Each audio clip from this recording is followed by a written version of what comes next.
On a very special occasion, which is National Space Day. We all feel proud.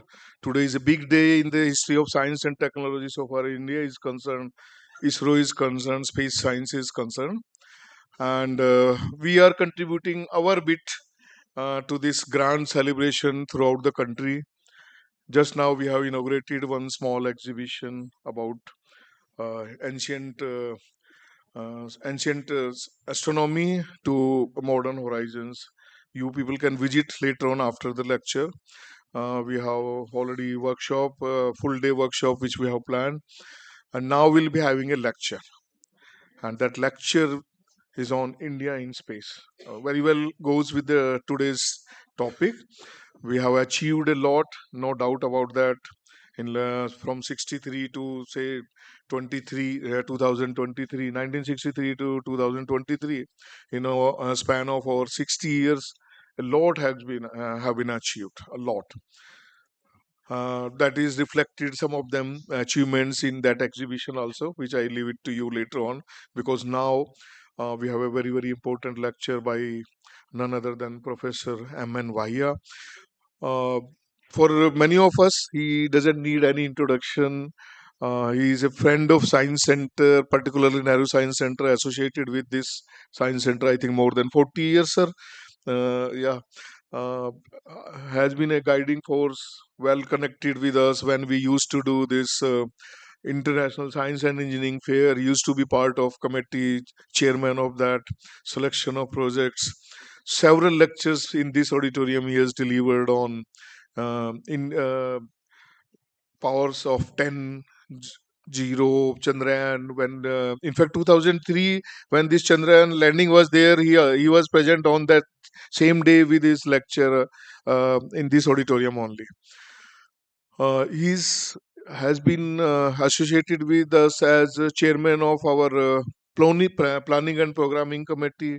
He has been with our society member, with GB member, with executive committee. So he has always been there with us, and it's always, I think, for him also like a second home. So far as science center is concerned, I'll not take much time. In fact, he was national coordinator for astronomy Olympiad for almost a decade. How many of you are aware about it? Just now we have concluded day before yesterday International Olympiad on Astronomy and Astrophysics. This year it was in India, in Mumbai particularly. Just 2 days back it was concluded in Nita Mukesh Ambani Cultural Center. He was also there. Well, we were all there. So it's a big proud. India has been doing very well in Olympiad programs. I think even to such an extent that even PM Modi has tweeted about these achievements in different Olympiad programs. So I'll not take much time and request, because we have I'll only one request to all of you.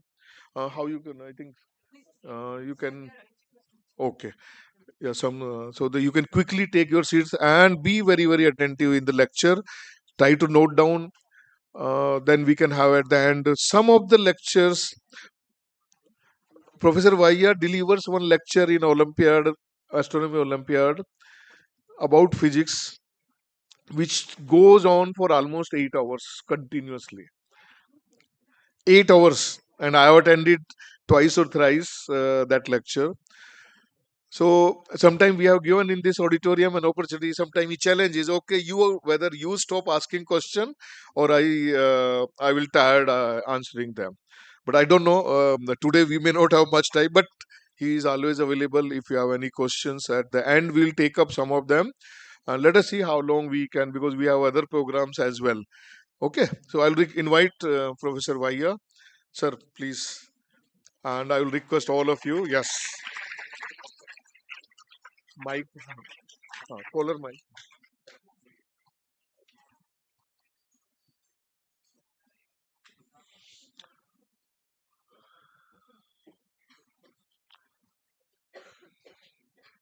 So, as I requested in the beginning, all students, they can keep their bags maybe below the Hello. chair, and have your pen and notebook maybe ready with you. Write down if you have any questions. Later on, we can collect them, or you can ask at the end of the lecture.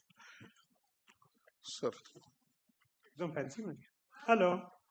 Um, yeah, I suppose you can hear me.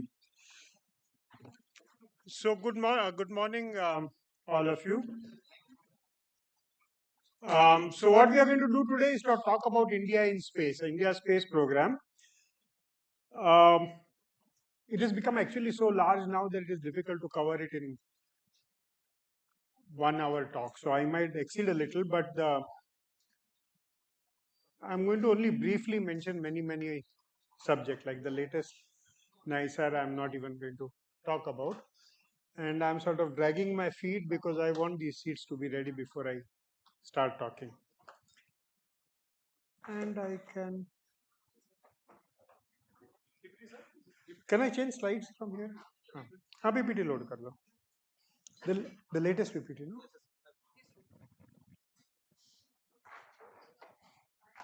Yes. Lovely. Okay.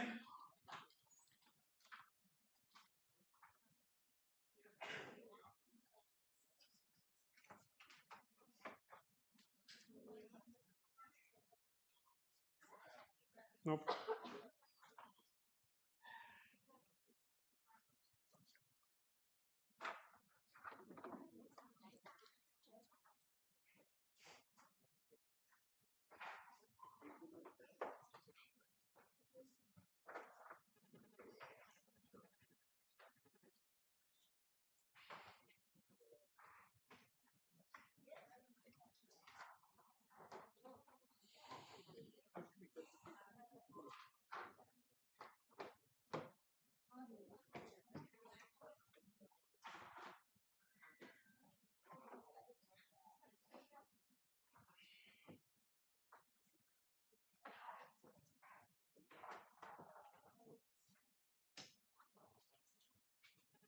शीतल यहाँ भी लगा सकते हो. अच्छा.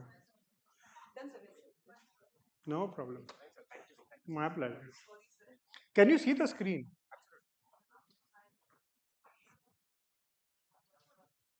कि ये हिला नहीं सकते हम.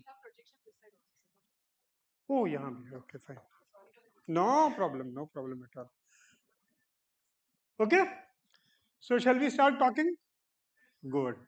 So we are going to talk about India's space program. I think you can see the slides also on the side screens. Um,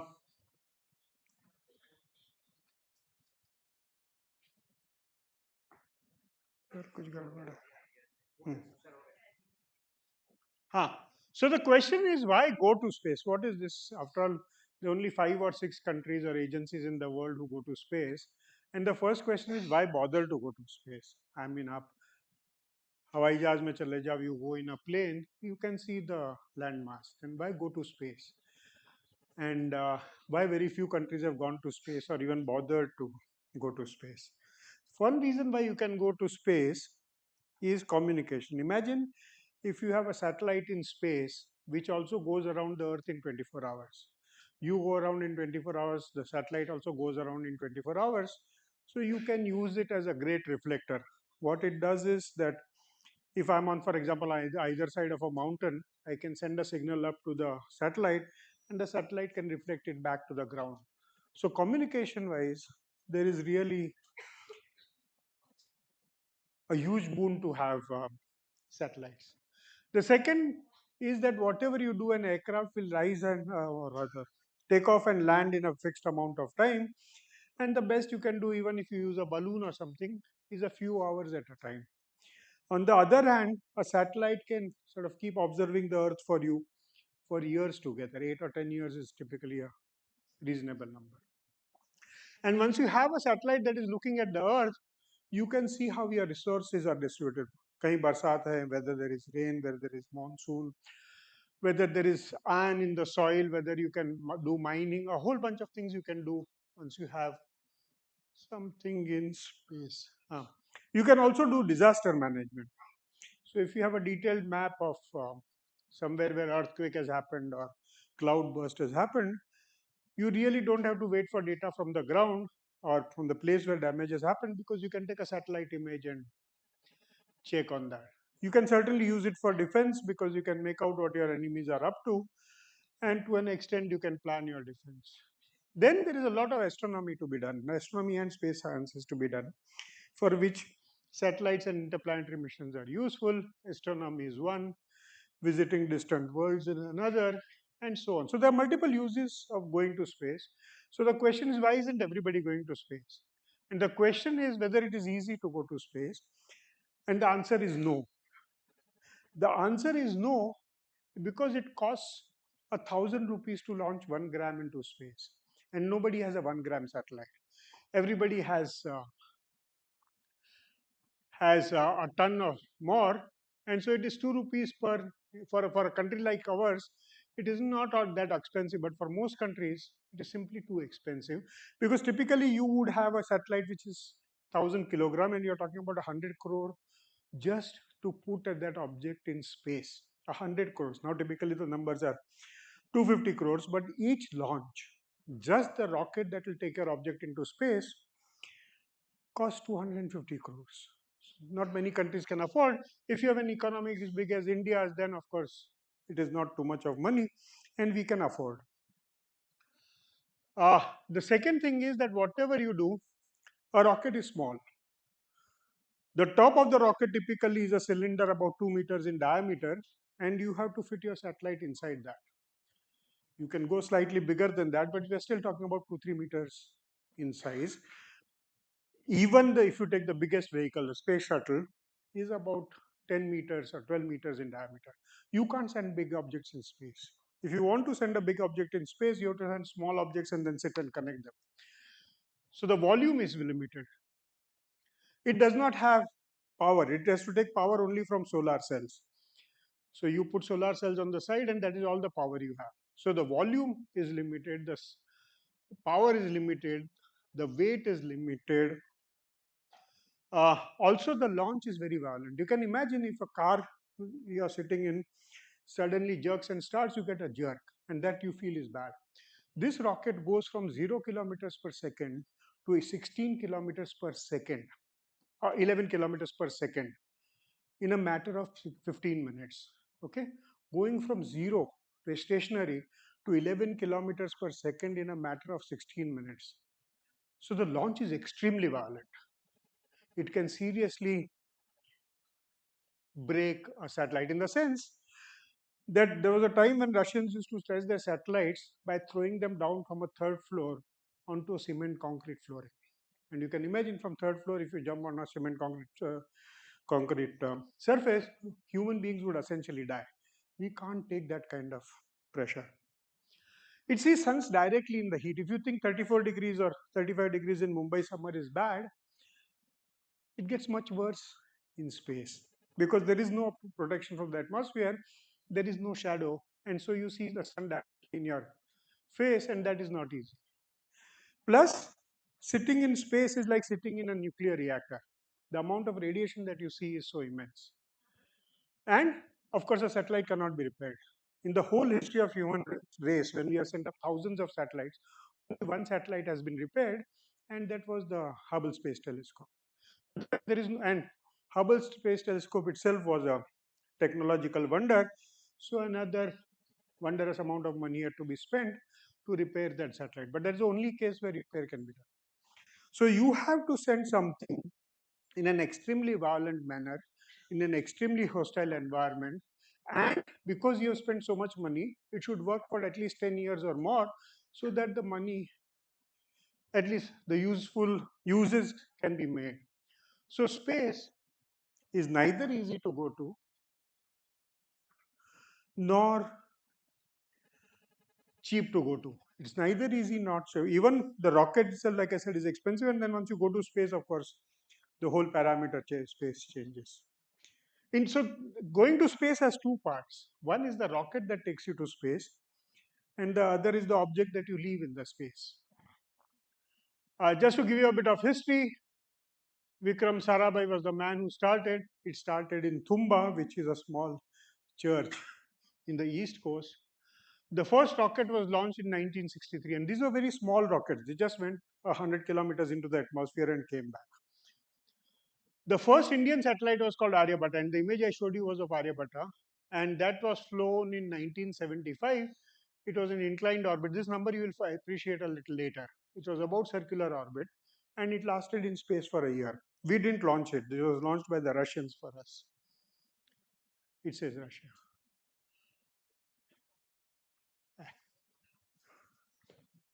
Okay. The first successful Indian launch was a satellite called Rohini 1B, which was on a satellite launch vehicle number 3.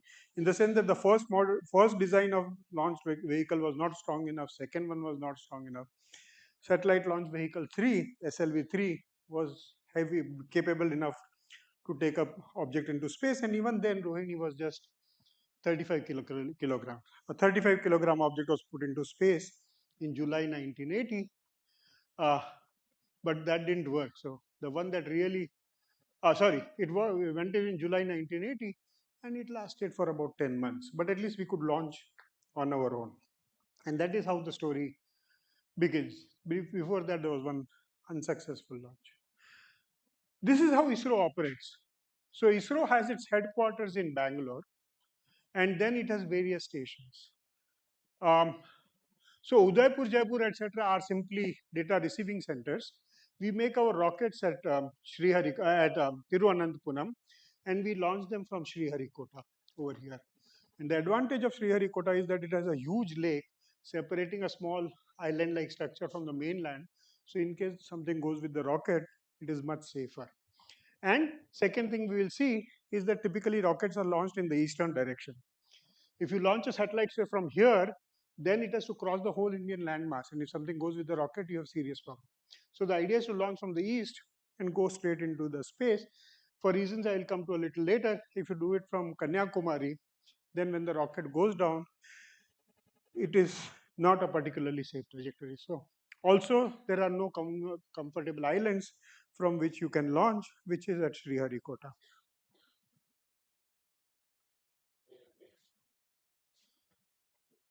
बस इसका कुछ करना पड़ेगा. So how does a rocket work? Rocket obviously does not have a road, and there's no question of tires, etc.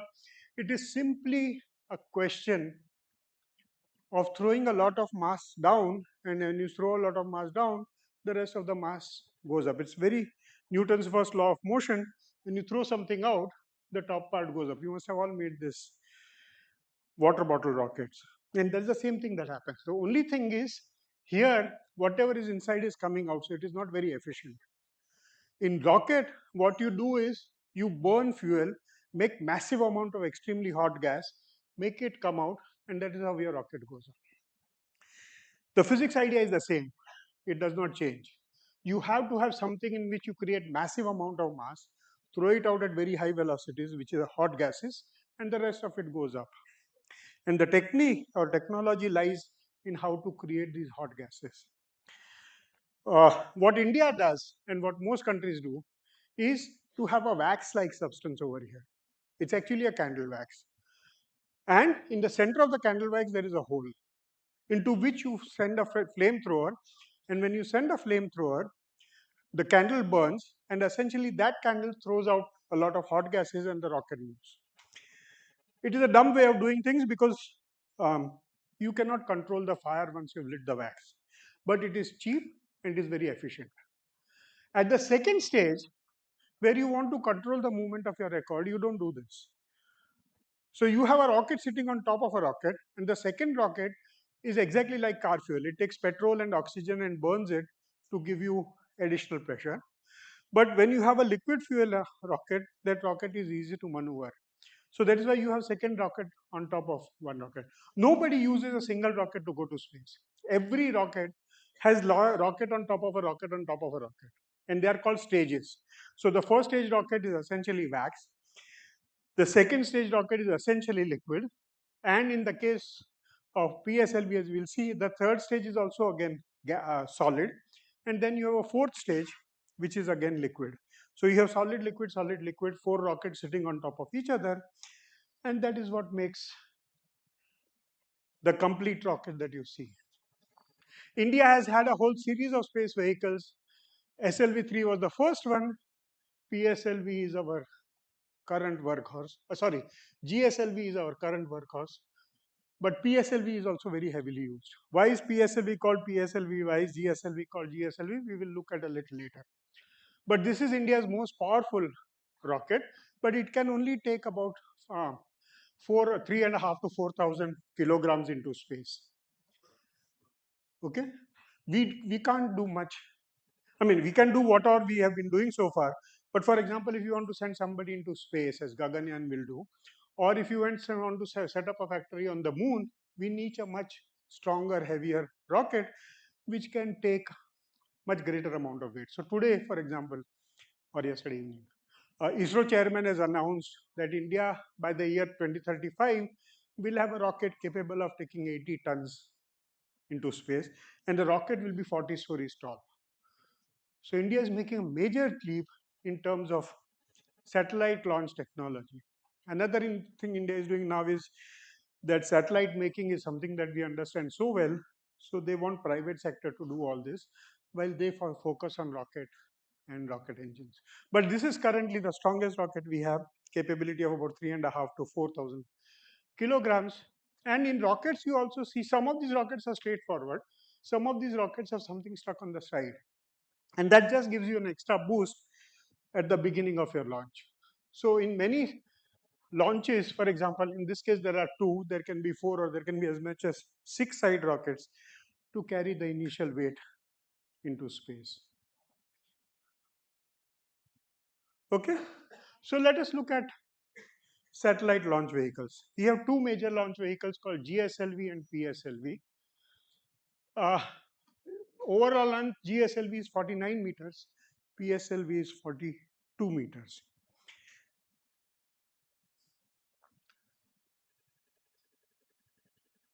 The lift off weight GSLV is much heavier. It is 400 tons compared to 283 tons. Uh, Number of stages in GSLV is actually only 3. That is because it has solid liquid, and the third engine is hydrogen and oxygen mix. And hydrogen and oxygen mixing is the most efficient fuel you can think of. The problem is that hydrogen and oxygen are both gaseous at normal temperatures. So you have to not only pressurize them, you have to cool the objects. And any cooling technology is called cryogenic technology, and therefore the third stage engine is called cryogenic engine.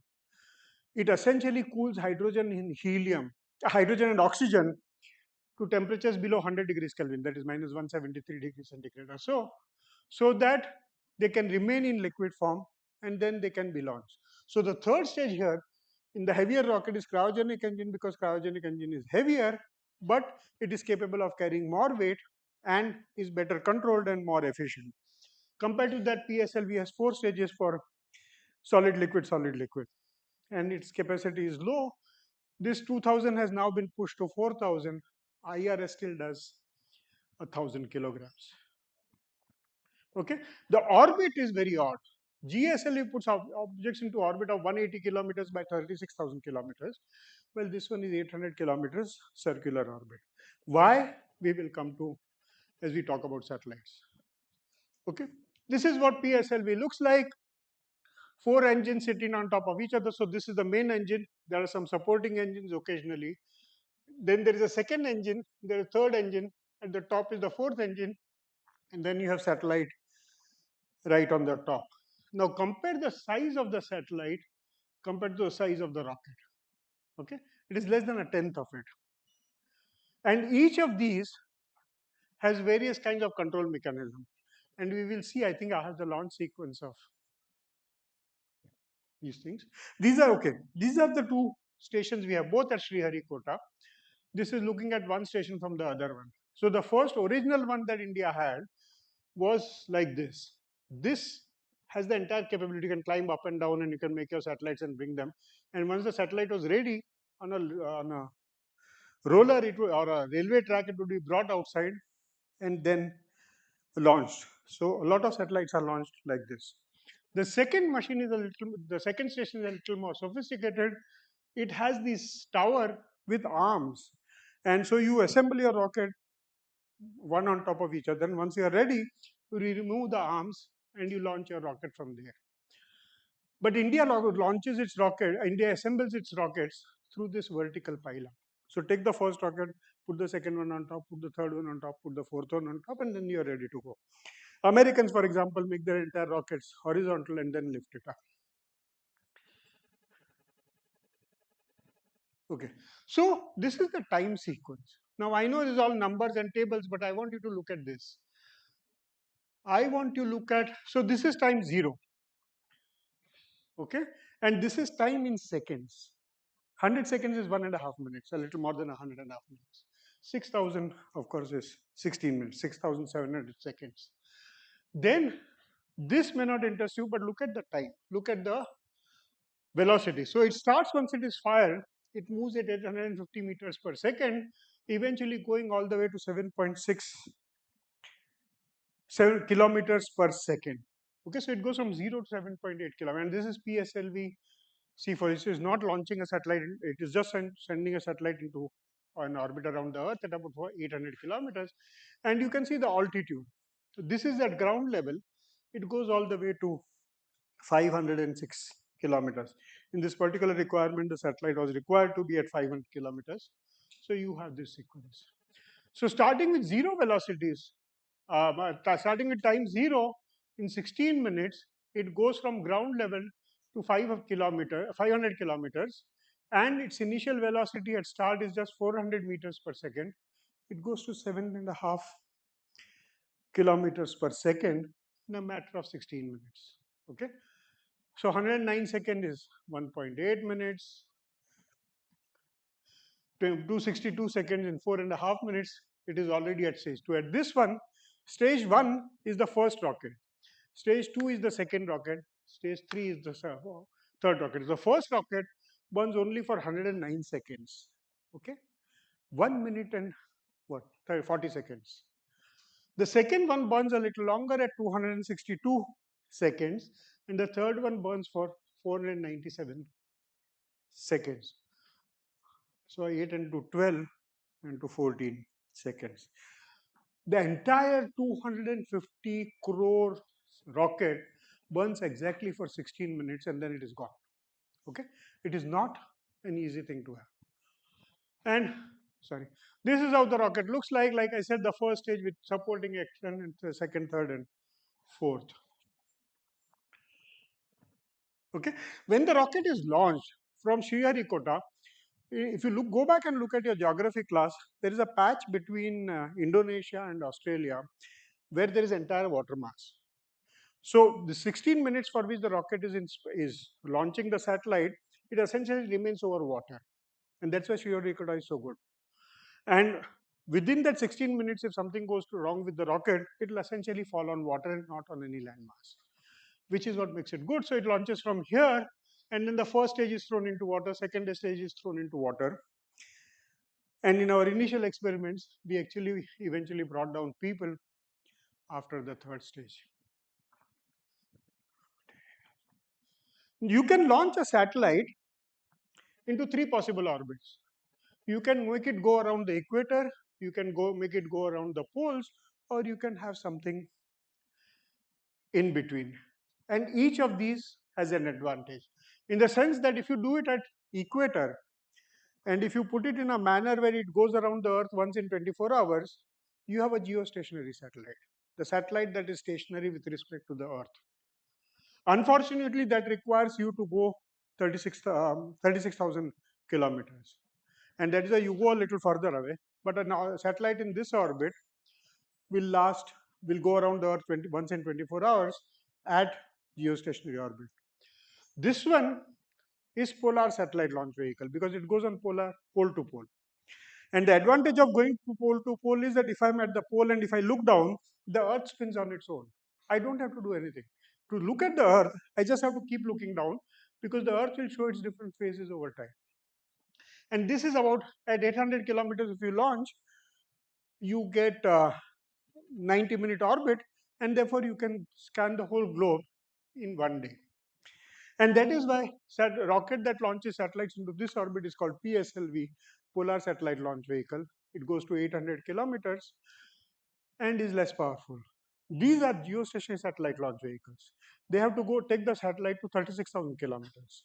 And no rocket takes it. I'll show you how it is done, but at 36,000 kilometers.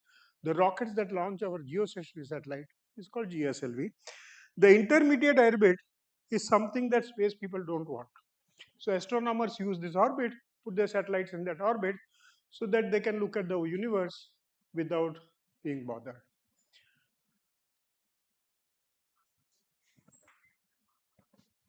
Okay. Okay. So India has two classes of satellites. Can you please ask for that giggling to stop? India has two classes of satellites. One is a set of remote sensing satellites, which look at the Earth. They go around pole to pole, and they are about in the orbit of 800 to 1,000 kilometers. The second set is the communication satellites, which go at 36,000 kilometers. And we have had a whole family of them. We have had a whole family of these. And they are one looks at the Earth, the other helps in communication. And what you will notice is that almost all satellites have these solar panels on either side. Because they need that much power is one issue. Second issue is that solar radiation comes and falls on the satellite. If you have panels on the one side, you will have angular momentum on that side, and therefore the satellite will go into a spin. To manage the two, you have to have solar panels on either side so that the solar radiation doesn't put it into spin. There are exceptions to that I will come to a little later. Okay, so this is India's family of yeah, India's family of remote sensing satellites. Like I said, most of them are symmetrical, except that in one case we had to put some specialized cameras. So there was a boom that was designed to uh, to match the momentum of this, but otherwise, inside family are essentially battery, and they don't do much. They don't do much in the sense that they listen to the signal that comes from the Earth, amplify it using solar power, and send it back on the ground. And the frequencies are slightly different, so they don't interfere with each other. But communication satellites are fairly dumb. They simply collect signal that comes from the Earth, amplify it, and send it back to the Earth. There is no directionality, there is no pointing, there is nothing. They don't know from where on Earth the signal has come, and they don't know where on Earth it is going. So the broadcast is toward the entire Earth. Sending it up depends on which disk you use. Okay, so these are the kind of foreign satellites that have been launched by India using largely PSLV in almost all major countries. You can see Brazil, Malaysia, Colombia, etc. All those who wanted to learn space technology have used India space vehicles. So just as our Aryabhatta was launched by Russia, now we do the same courtesies to a lot of other countries, including USA. USA has had 226 instruments sent into space by us.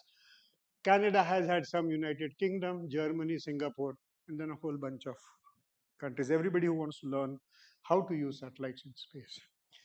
These are Indian satellites launched on foreign objects.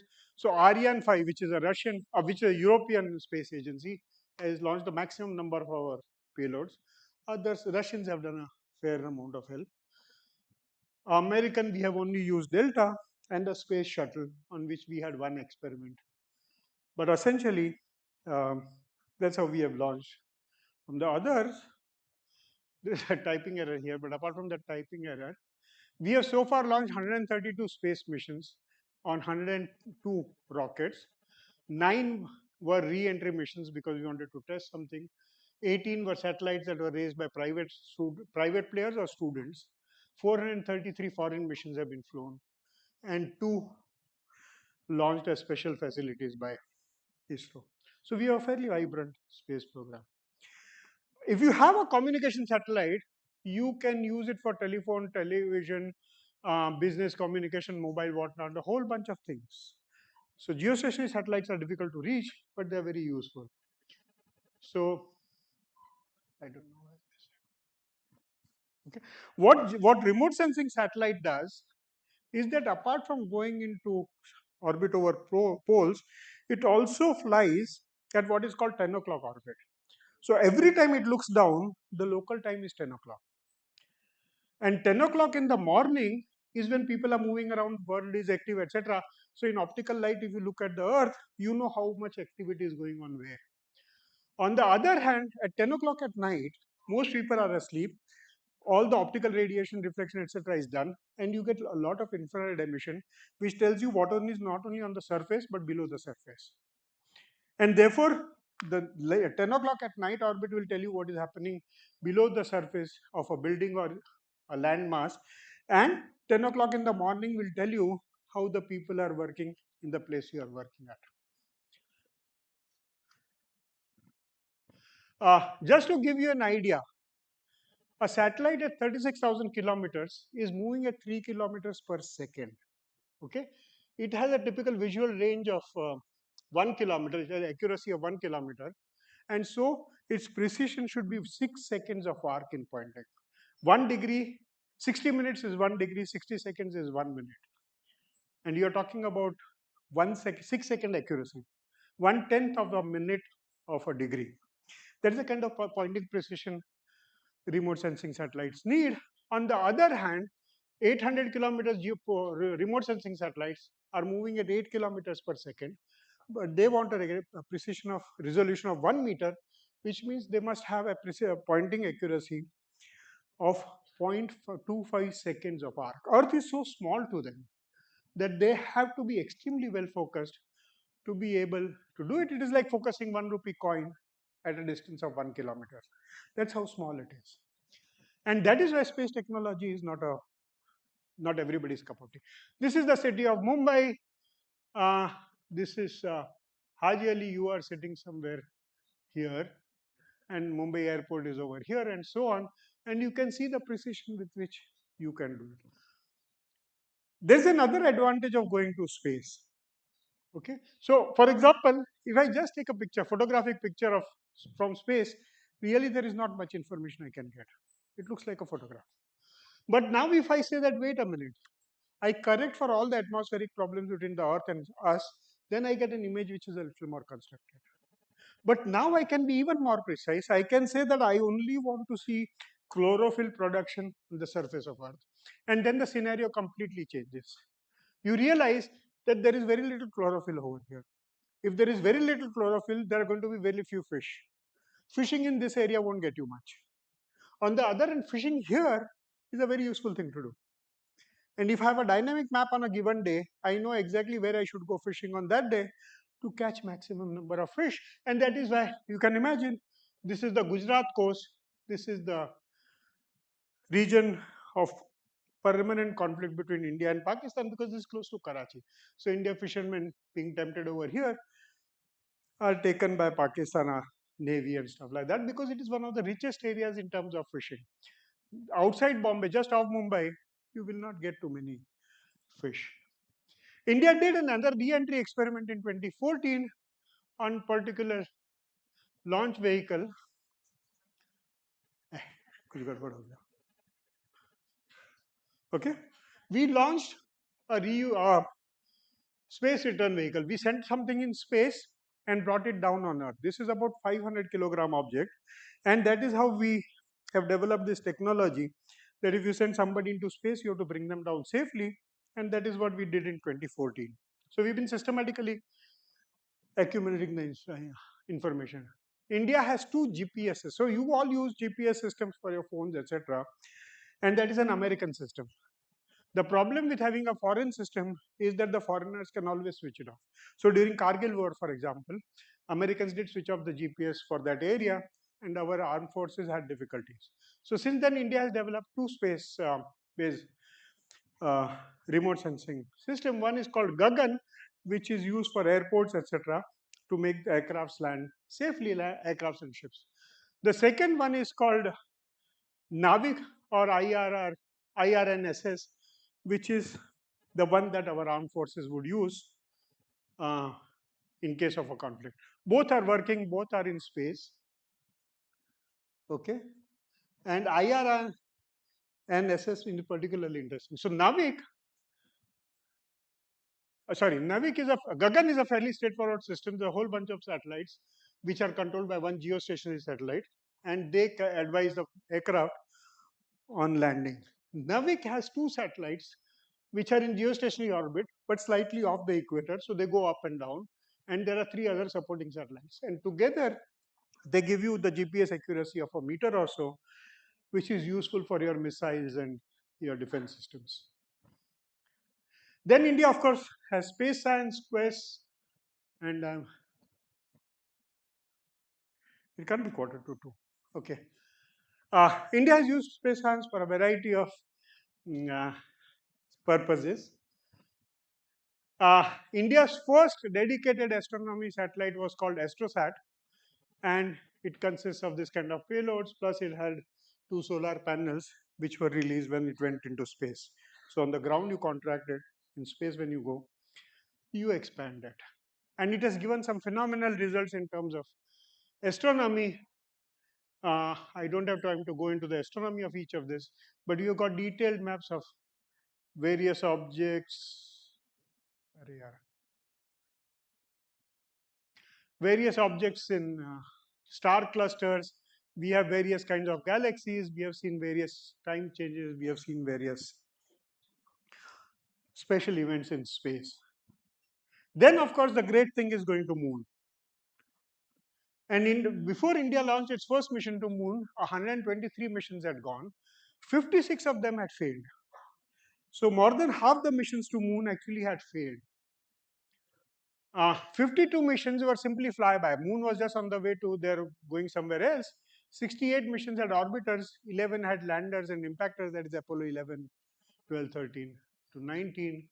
9 were manned missions, 2 were orbiters, 4 were landers, and 3 were landers and rovers. So Chandrayaan 3 is the one with lander and rover. You can see the model in the exhibition above. 10 missions included one that crashing on the moon, or Chandrayaan 1 itself had some object that crashed on the moon.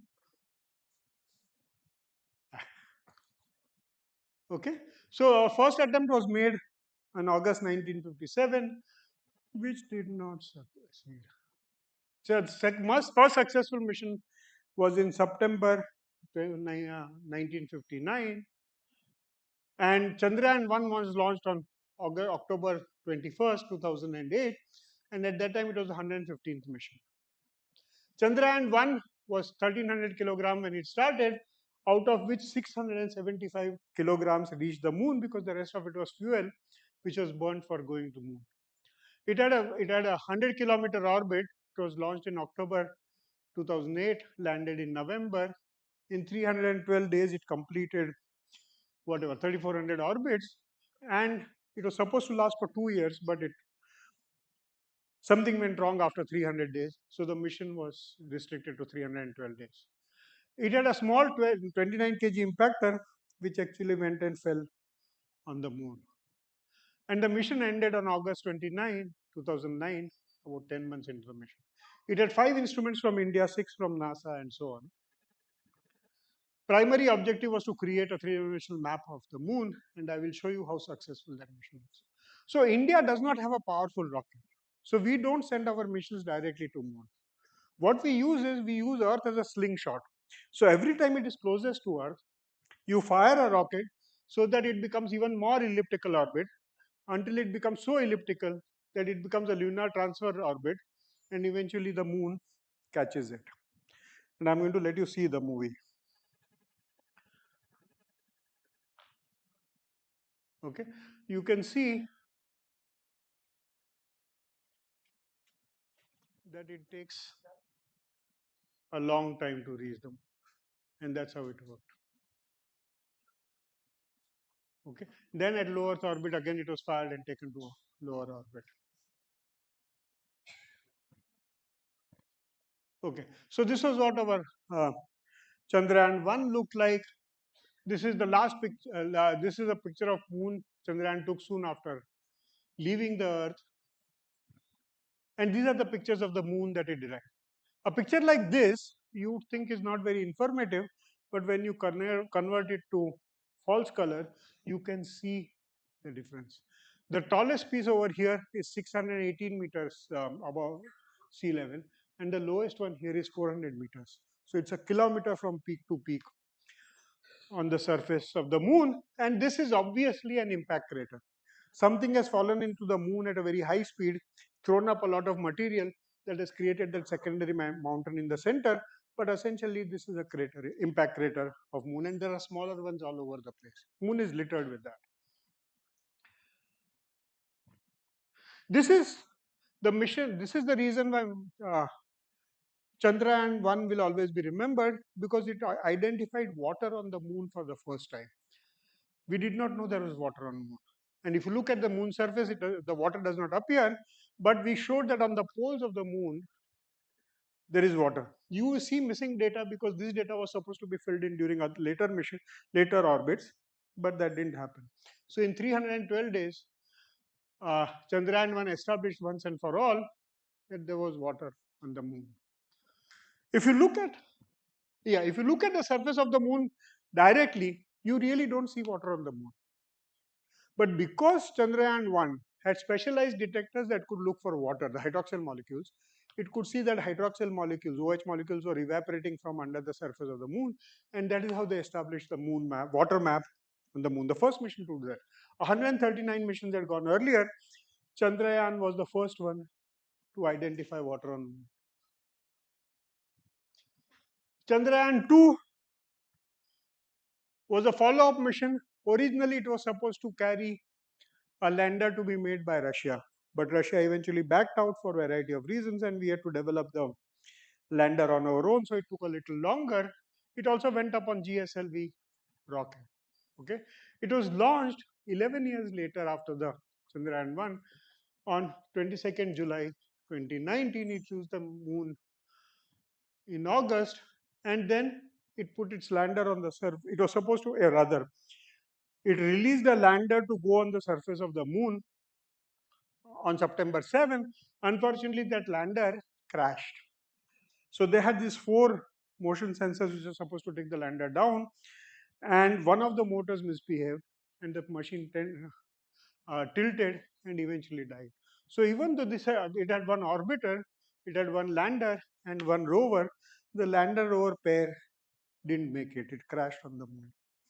But Chandrayaan 2's orbiter was so good that when Chandrayaan 3 went, we didn't have an orbiter. Now, orbiter has an important role to play because it communicates from what is on the ground to the Earth. So, orbiter is crucial for your connectivity between the Earth and the whatever is on the surface of the moon. In Chandrayaan 2, the orbiter was so good that when Chandrayaan 3 mission went, they used Chandrayaan 2's orbiter. Okay, why go to, and India decided to go to the south poles simply because that is where the water is. So if you're going to live on the moon, if you're going to live on the moon, you will have to live near the south pole, and that is why India chose a landing site which is 70 degrees latitude and 20 degrees longitude on the surface of the moon. Huh. This is the impact crater of Chandrayaan 2, which failed, and you can see the debris went fairly long distance. Chandrayaan 3, like I said, did not now have a rover, it did not have an orbiter. This was just a dummy vehicle which went and dumped Chandrayaan 3's lander near the moon, and then it landed on its own. It reached the moon in 43 days, and so on.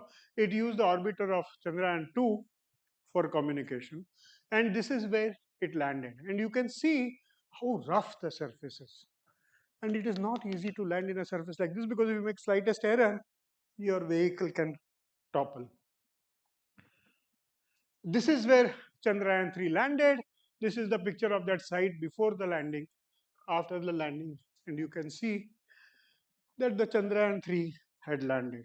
From Chandrayaan 3 itself, you can see the rover Vikram that was released by Chandrayaan 3, and these are the traces. So the Chandrayaan 3, this Vikram lander moved around.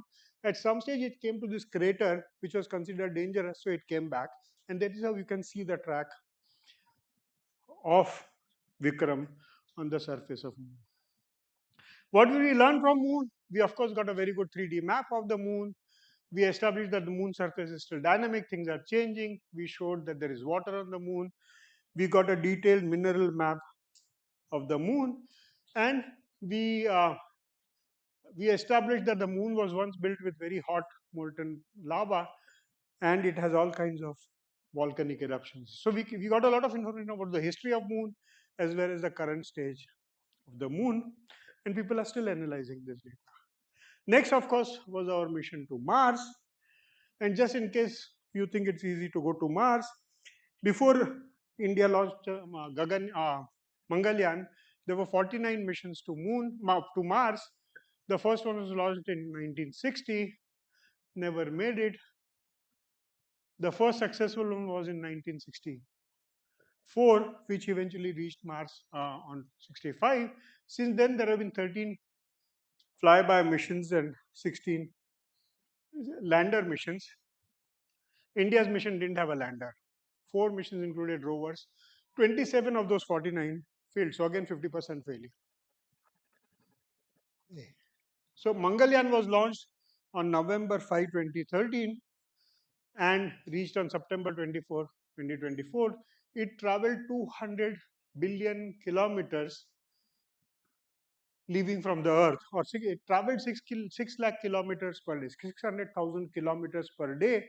It had to do for 9 months before it managed to reach Mars. That is how far Mars is. This is what the Mars mission looked like. Before that, European Space Agency has launched one which failed. India has launched one which succeeded. Japan has one. Russia has one. Russia, China together had one. US has had 12 successful missions and 5 failed. And USSR, that no longer exists, had 11 missions.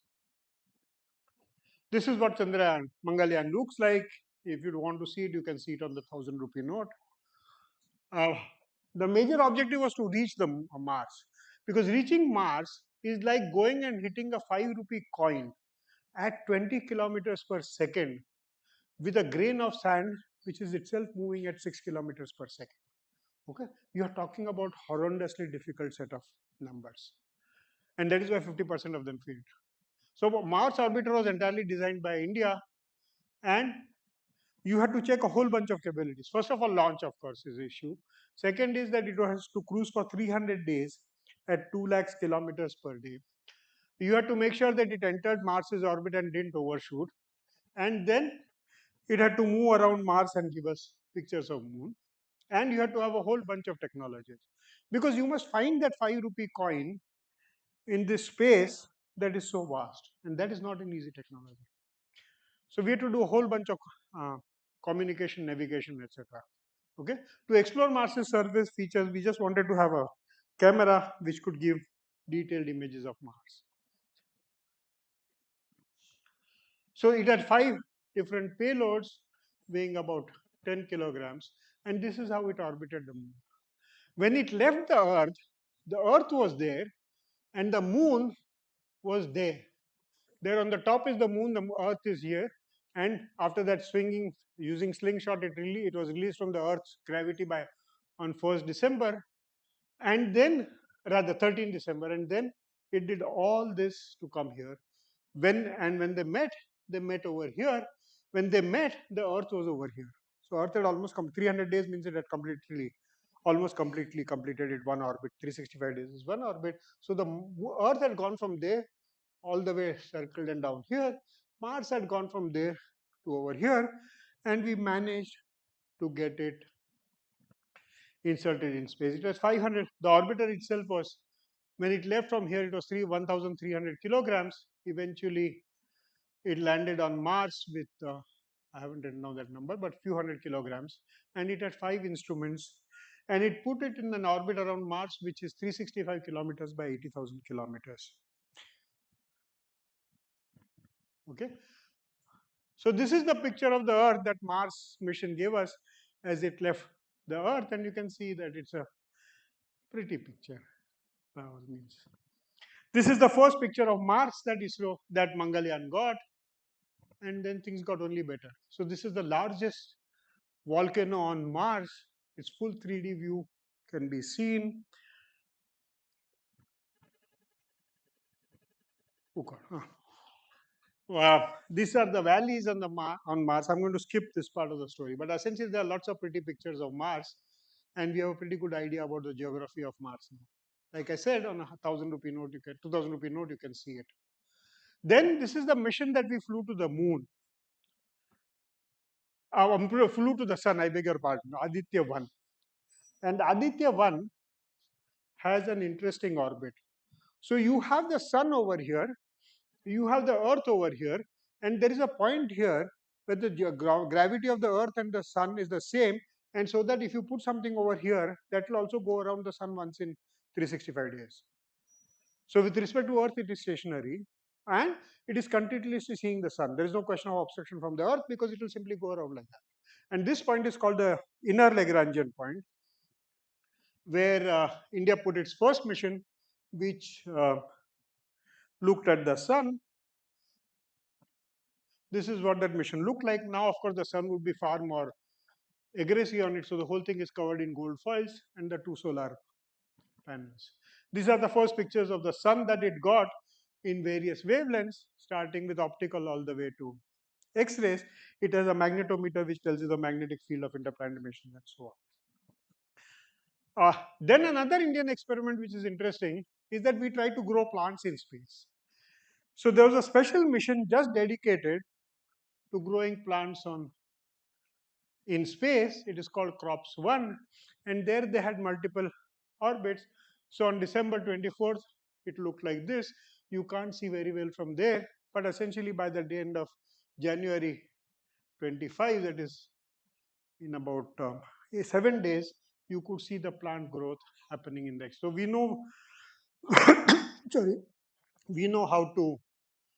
If we send people in space, we have to know how to provide food if you're going to the moon for longer time. These are the beans that they used for, and this is the plant that grew in this environment. Then, a few weeks ago, India actually did another experiment to merge two satellites. So, two satellites were sent into space,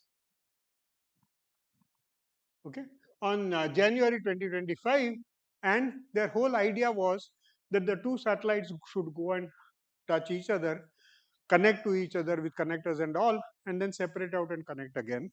And you can see the result. You can see when we are talking about PSLV, that it moves about 8 kilometers per second.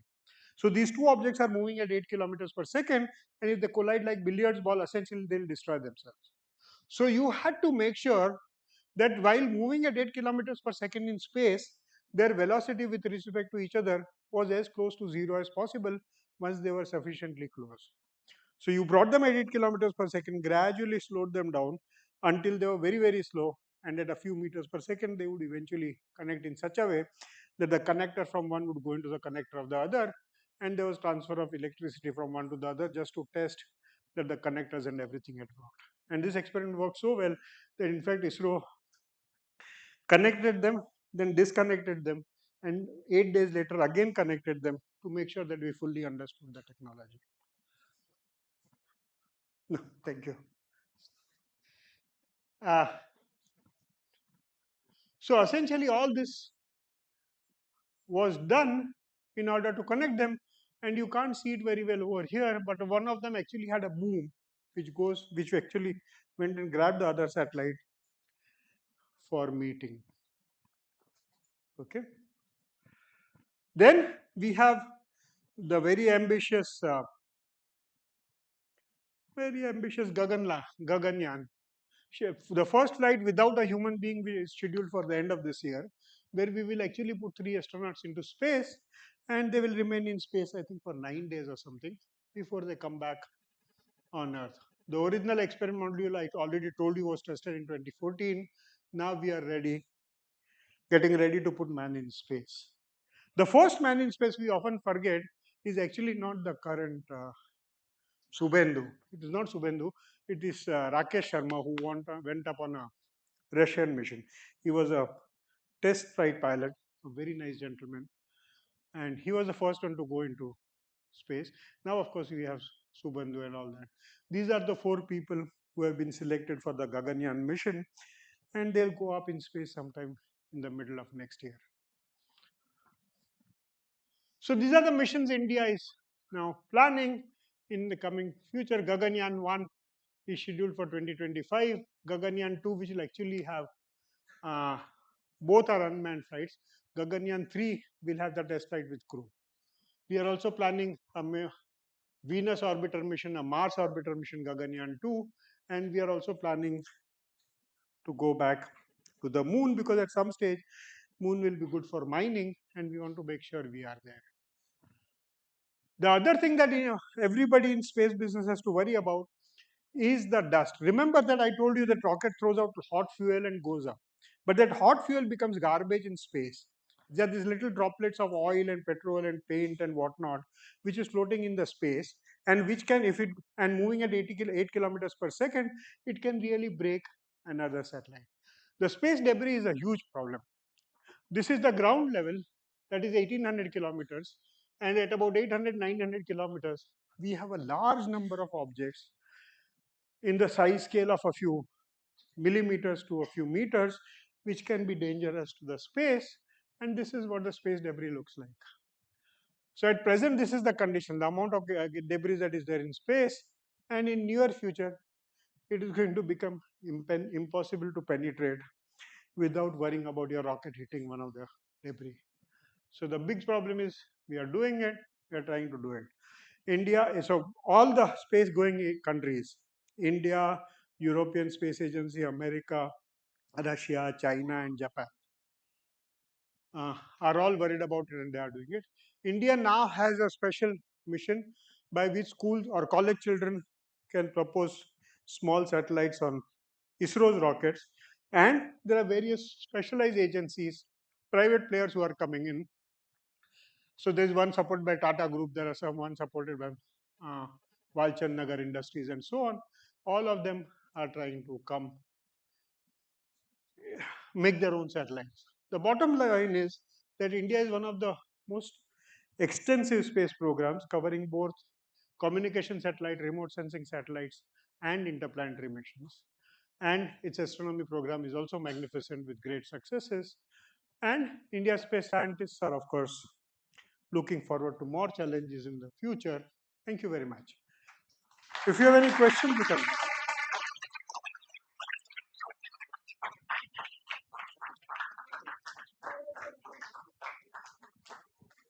If you have any questions, you can ask, and you can ask essentially. If I don't know, I'll tell you I don't know. Nothing worse will happen. Okay, so let's give a good round of applause to sir once again. Yeah, we can have quickly Yeah, if a you few have questions yes, that few will be questions quickly if anyone wish to और ask. जैसा कि sir ने बताया है आप language मतलब आप हिंदी में पूछ हिंदी, सकते हैं अंग्रेजी, गुजराती और मराठी. इवन गुजराती मराठी या Yes. 4 language options Gujarati Marathi I will Hindi try, but that's all I can say. है कौन पूछेगा सबसे पहले क्वेश्चन हाथ उठाइए तो माइक ले लीजिए ताकि बाकी लोग भी सुन सकें हाँ please good go ahead Hello, sir. My name is Prisha Mayur Pavaskar. I have one question for you.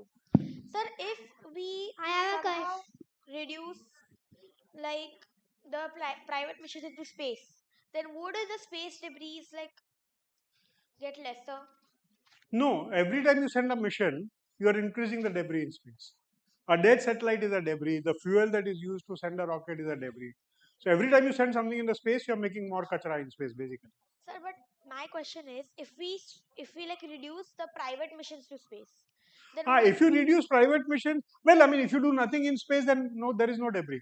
The whole idea is to use the space for using, and in the use and the usefulness of a satellite in space is so much that we are willing to risk the debris. That is why we want. And private, what the private players will do is not is essentially make missions which are useful to people on Earth. Otherwise, who will pay them for it? Okay, it's a commercial deal. So they will fly missions only which are useful, and therefore we are willing to take the risk. okay, Yes. thank you, sir. yeah So, you okay yeah. Hello, sir. I wanted to ask you that when is Chandrayaan 4 going to launch? Chandrayaan 4, I don't quite remember, but not immediately. It is not immediately in the pipeline. Okay, sir. uh, Yeah, pass on the mic backside yeah so, so हाँ यहीं पे myself last Mayank Pinjura. I have question that you showed a map means data there near equator, and there is a lot of space debris, but in the polar region there is a very less amount of space debris. Why is it? Because the number of missions that go into geostationary orbit are much larger. That is one issue. Second issue, even those who go to the pole pass through the equator. So lot of rocket debris is left at the equator level. The second thing is that if you take a piece of dust particle and put it in an oblique orbit, over a period of time it will settle to equator. That is why all stars disks are at equator. Yeah, please, Okay. you can ask Thank your you. question. I wanted to ask that if some debris like left by rockets or satellites in space hits another rocket that has just launched, what would happen? Um, it will depend on how it hurts. In the sense that as the rocket is going up, the satellites, solar panels, etc., are the ones that are typically around. If the solar panels get damaged by hit by these things are moving very fast, 8 kilometers per second. So if they go and hit a solar panel, they'll break that little solar panel square, and therefore the satellite will become weaker. If it hits the part of a telescope or something, it will make the telescope bad. If it goes and hits the sensor, so depends on where it hurts on the satellite. There are some dumb parts where if it goes and hits, nothing happens. Not on the satellite, on the rocket. Sorry. Not on the satellite, but on the rocket. What would happen Huh, to the so rocket? rockets are generally made fairly rugged. But remember, this is at 800 kilometers. The rocket is already gone at 300 kilometers. It is now the satellite moves on its own speed. On this side, anybody want to ask a question? Okay. Hello, sir. My name is Vishal, and my question is, sir, what is the best prevention method to avoid space debris hitting an satellite launch vehicle? We really have no defense. Right now, we just keep our fingers crossed and hope for the best. It's not a good strategy. So there are missions being planned by all these spacefaring agent countries to try and get the space debris down. Uh, Multiple ways are there. So Japanese, for example, have a plan of sending a satellite which will release a huge sail. Okay, basically a huge parda, and that parda as it moves through the debris will keep the debris will keep banging it. Once sufficient debris is banged into it, just throw that satellite on the ground, it will burn in the atmosphere and save the debris. So there are multiple plans being tried. There are some which have electrostatic connect because these things are moving at very high velocity, sunlight is there, so they are all electrically charged. So there are people who want to send magnetometers or Yeah, electrostatic detectors which can sort of gather all these things. thank But you, sir. none are going to be effective on the size scale where we have the problem. So that problem is going to remain for a long time. Thank you, sir. Yes, you please. Sir, how many satellites are there in the space till now sent by India? Sent by India about 123 missions and 400 odd satellites. Thanks. The world over it must be 3 4 thousand. Yeah, you can ask. Please, पूछे. आप पूछिए, हाँ, है mic उनके है. पास. Hello, sir. My name is Ananya. I wanted to ask what are the plans for the next Aditya missions? So Aditya 1 mission, sit down, sit down. Aditya 1 mission, we showed that we can. By the way, I forgot to mention Aditya 1 mission is actually a few million kilometers away from us. And it will collect data for so much time. But every time it collects data, the sun's light is hitting it and damaging it. At some stage, it will become dead. At that time, we will throw it away. We will replace it with better detectors. Better. The idea is the reason for doing all this. So we continue to have better and better monitoring the data. The problem is that just as we have volcanoes on Earth, we have volcanoes on the sun. Slightly different in physics, but basically that same thing. So it throws out a large number of these charged particles. If they hit the Earth, they can do serious damage on Earth. So the idea is to continuously monitor the sun to see what it is doing, and if necessary, take safety precautions on Earth so that when something from the sun comes and hits us, it should not do damage. And so, when Aditya 1 dies, we will send Aditya 2 just to monitor the sun all the time. Yes. Okay. No, you already have asked because Anybody who has not asked. what I will suggest, Sheetal, we are using nscm.edu at gmail.com. NSCM, Nehru Science Center, Mumbai. nscm.edu, education, edu at gmail.com. You can send your questions to us. Please do write. No, We'll request Professor Vahia because we have some many other things to finish because today is a very, very special day. So I'm really sorry, but we'll never let you know down. Please send your questions. We'll try to reply on your email also. Okay. So please, sir, we have a small Yes, one prize more distribution. formality from you. Some prizes you can So, Yes, sir. yes. So this concludes our 7 days program, which we started on 18th of August. I'm sure many of you may not be aware. So we started from the Monday, that is on 18th of August, and we had many programs lined up. We actually had online quiz contest, then we had painting contest, we had uh, junior quiz, Huh? the quiz round of elimination, as well as the verbal rounds for junior and senior category, along with the 2 days ISRO certified workshop, which has started today morning, which will go till tomorrow evening, 5 o'clock. These were different programs along with today's lecture for the National Space Week celebration. And in the concluding part, we had the winners of this program. I'll take another 5 minutes and I'll announce the name of students who participated in various contests.